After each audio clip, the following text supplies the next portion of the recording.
What if the most popular weight loss drug in the world is quietly running one of the largest social experiments of our time? Ozempic, the injection that went from treating diabetes to becoming Hollywood's worst-kept secret. Millions are using it, not because they're sick, but because they want to be thinner, faster. And while the results look dramatic, there's a disturbing truth hiding behind the trend. A truth about your metabolism, your brain, and what might happen when you stop. Stay with me, because by the end of this video, you may start seeing Ozempic very differently.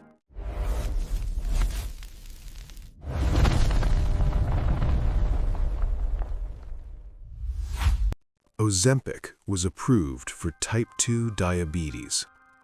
Its active compound, semaglutide, mimics a hormone called GLP-1. GLP-1 signals fullness to the brain. It slows gastric emptying. It reduces appetite. It stabilizes blood sugar. For diabetic patients, this was groundbreaking. But then something unexpected happened. People without diabetes started losing significant weight on it. And social media turned a medical therapy into a beauty weapon. Prescriptions surged, supply chains struggled, demand exploded globally.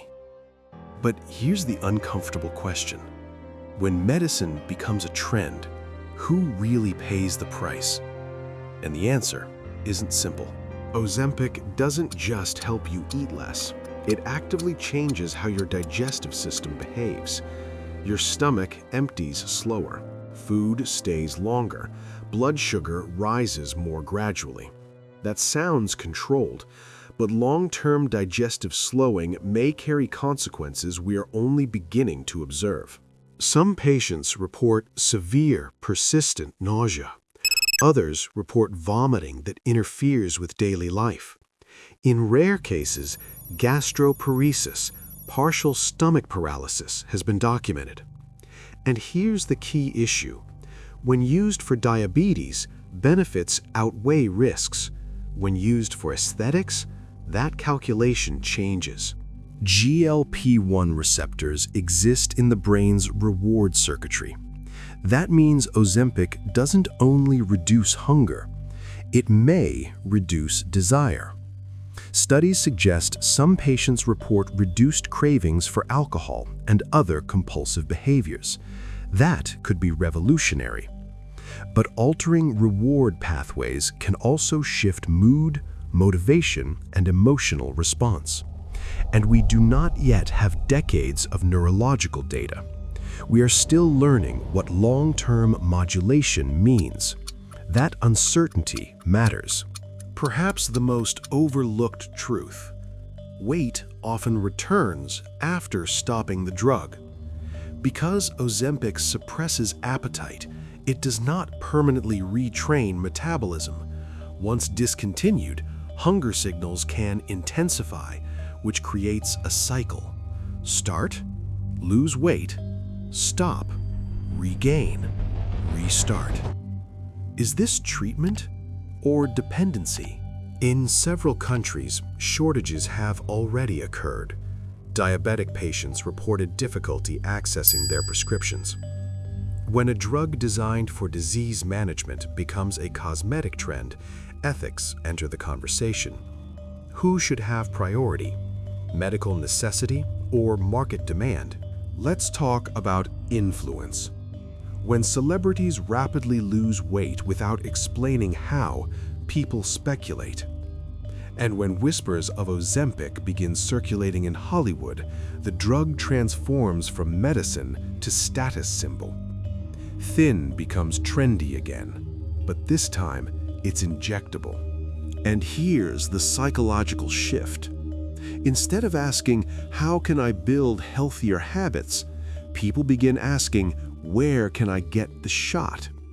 That changes the culture around health. It replaces effort with access. And over time, that mindset can be more dangerous than the drug itself. Now, let's zoom out. Ozempic and similar GLP-1 drugs represent one of the fastest-growing pharmaceutical markets in history. Billions of dollars, new production facilities, aggressive expansion plans. Wall Street is watching. Investors are betting on a future where weight management becomes subscription-based medicine. Think about that. A monthly injection for millions of otherwise healthy people. If long-term use becomes normalized, this isn't just a health shift, it's an economic transformation. And once markets adapt to recurring demand, they rarely shrink voluntarily. Ozempic isn't alone. There's Wegovy, there's Mounjaro, all targeting similar hormonal pathways, each more potent than the last. And pharmaceutical research is already developing next-generation appetite suppressants, stronger, longer-lasting, more efficient. But here's the paradox. The more powerful the intervention, the more complex the biological trade-offs. Because metabolism isn't a simple switch, it's a network.